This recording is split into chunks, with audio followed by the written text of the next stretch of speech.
Mainit ulo ko ngayong quiz. Kamusta ka na, quiz? Ngayon, pag-usapan naman natin ang 5 klaseng buyer. Okay? Unang buyer na dapat natin pag-usapan. Ito yung mga buyer na si Mr. HM. Makulit yung mga buyer na to. Bibirahin ka ng HM. I-PPM ka pa ng HM. How much pa? Nandun na sa post mo yung presyo. Di ba sira ulo? Napakagaling na buyer. Nakita lang yung picture, how much na. Hindi nagbabasa ng details.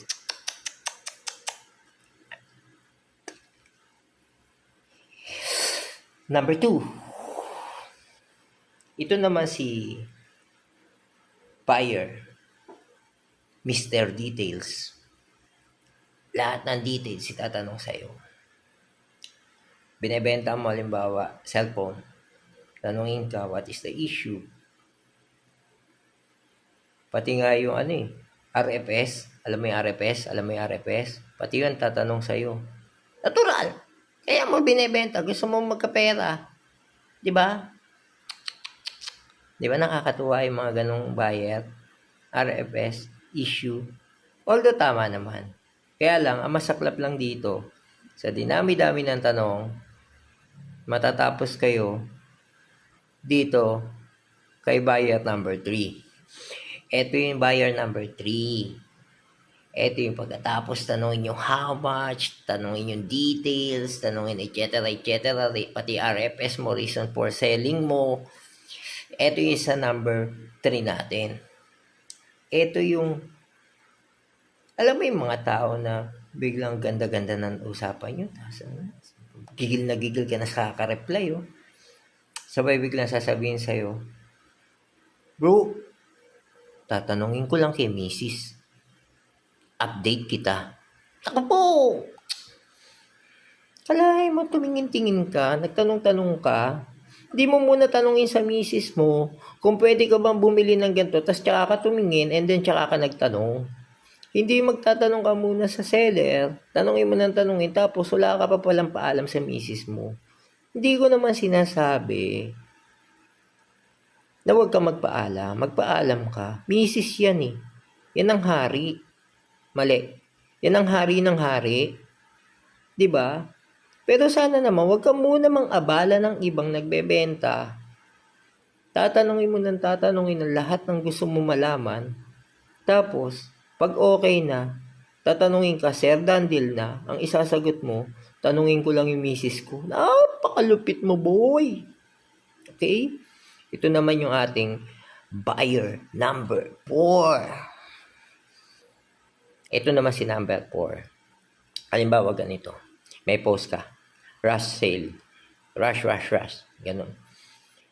So, medyo binigay mo na sa mababa. Ang baba na atang kapanyahan.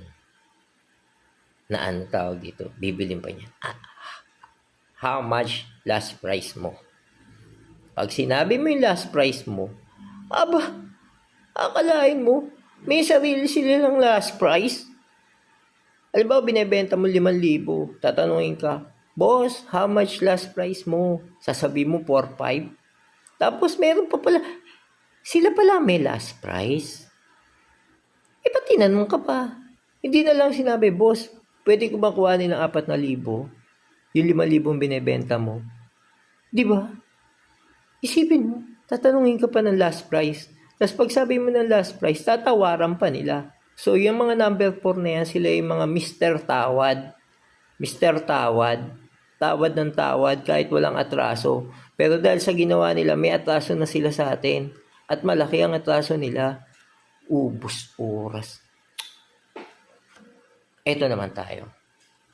Buyer number 5. Si buyer number 5 naman, ito naman yung mga tao na nagpapasaya sa atin. Ang tawag naman sa kanila, si Mr. Smooth Deal. Usap konti, tanong konti. Ito yung mga tao na dalawa lang. It's either may paalam kay misis o walang misis. Di ba? Kaya ang gagawin lang niyan, tanong konti, tawad konti, done deal.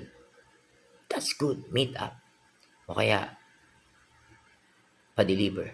Pero mostly dapat meet up para walang scam. Okay? So, yun po ang ating 5 buyer. Alam kong marami pa kayong klaseng buyer na nasasalamuha. So, comment down below na mapahiya naman yung mga yan. 'Di ba? Salamat po. Peace out, quiz.